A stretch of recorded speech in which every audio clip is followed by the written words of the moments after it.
Welcome to the Fun Astrology Podcast for Monday, August 18th. Thomas Miller. Let's kick off a new week. A great place to start is right at the top with Lucky Stars. Good morning, Kristin. Hello, Thomas and Fun Astrology Podcast. We have a full lucky week. The sun is in the final degrees of Leo, making its transition into Virgo and creating a cool yod. There is a full week of positive void of course moon aspects, as well as a Virgo new moon on Saturday.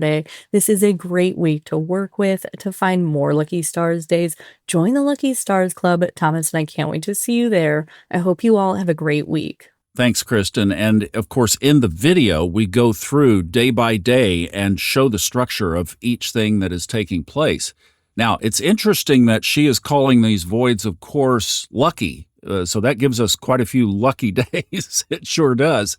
Because we have 3 long voids, of course, of the moon this week. I showed all of this in the weekly video, so I'm going to default to that. The graphic of my Honeycomb Collective page for this week is in the video. The first of the 3 is today, and it begins at 10 minutes until 8 Eastern this morning and runs for 7 hours, 12 minutes until 3:05 this afternoon Eastern, when the Gemini moon moves into Cancer. Now, there's another theme this week, and I really drilled down on this in the weekly video, so I do hope you'll hop over there if you haven't seen it yet. But right after the moon goes void, of course, it actually sextiles Chiron. Now, Chiron doesn't count toward void, of course, so technically, in void, of course, the moon sextiles Chiron at just about 10 o'clock this morning.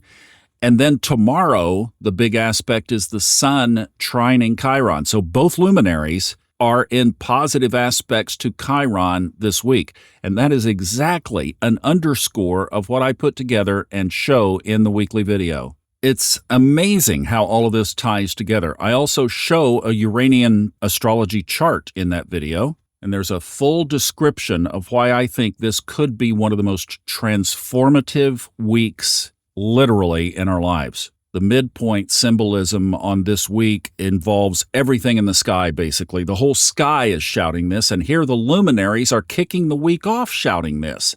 So it's a Chiron, work on our karma, work on our old wounds, open it up, be willing to receive the healing that might come this week. Could be a time for some special revelations, some new insights, new directions, aha moments. I don't know. That's why I say is just to dig in and be present and open to that this entire week. On Wednesday, the second of those long voids, of course, so basically the moon is off the court most of today after 8 a.m., and it's off the court after about 8:30 a.m. on Wednesday. But Thursday is the really big one at 2:15 in the afternoon. It goes void, of course, for 35 hours, 11 minutes, not returning to normal lunar path course when it enters Virgo early Saturday morning at 1:25 a.m. Eastern. So all of that is described, pictured, and everything in the video. Now, the other big luminary activity is Friday that the moon enters Virgo. Virgo season starts on the 22nd. So what fall organizing project do you have in mind? The clock starts on that at 4:30 in the afternoon on Friday with the sun moving into Virgo. Then another one. Here's another Chiron on Friday also. In the evening, 10:30 Friday night Eastern, Venus squares Chiron. Now, the Uranian chart that I show in the video clearly depicts the North Node also involved in this. So we've got the whole picture. It's the past wounds from Chiron. It's the where are you heading? How are you changing your karmic path of the North Node? Will you be able to be still enough and silent enough this week to listen? Because the still small voice is likely to be there. Because the big aspect of the week is actually on Sunday, move it forward, 3:15 in the morning Eastern, the sun squares Uranus. Now, on a lot of fronts, we need to interpret that as a challenging aspect. Unwelcome surprises, sudden changes. The financial astrologers like Ray Merriman look at that as a major pivot in the markets from a trend. And by the way, this follows, I forgot to mention, Saturday is the new moon. Saturday, it happens early in the morning. So if you do new moon ceremonies, Friday night would be the better time to do that. But the whole package of next weekend is new moon on Saturday, sun square Uranus on Sunday. And I really do hope that you'll catch the weekly video. If you want to see the long voids, of course, that's the first part.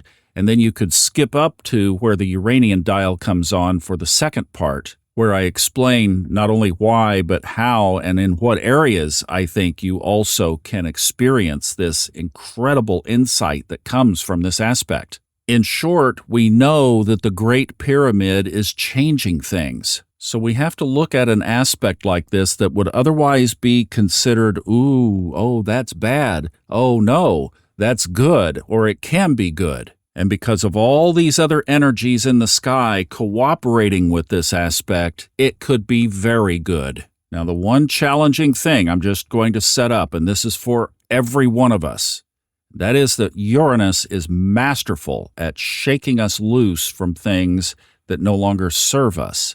And sometimes our humanity doesn't want to give up those things. So the one thing I would say is that if that side of this aspect shows up, and this could be all week that we're going to be experiencing this. This is not just a Sunday thing. It is starting today. It is on now. If you get the prompt that the universe is trying to ask you to release something, I would suggest dropping it like a hot iron. And the idea of that is that I think the universe is there trying to help each of us who want to live a high timeline path. And sometimes we have those obstacles that we think are okay, but the universe is like, no, this could be better. Well, this is a time, and this would be a way that the universe might try to tap on your shoulder to say, hey, take a look at this particular thing and see if it's something that will serve you in the high consciousness future that is likely ahead of us. And with Uranus, it could be such a surprise of that area that you go, oh my gosh, I had no idea. Well, that's Uranus. And it's slowing down because it goes retrograde right before the eclipses.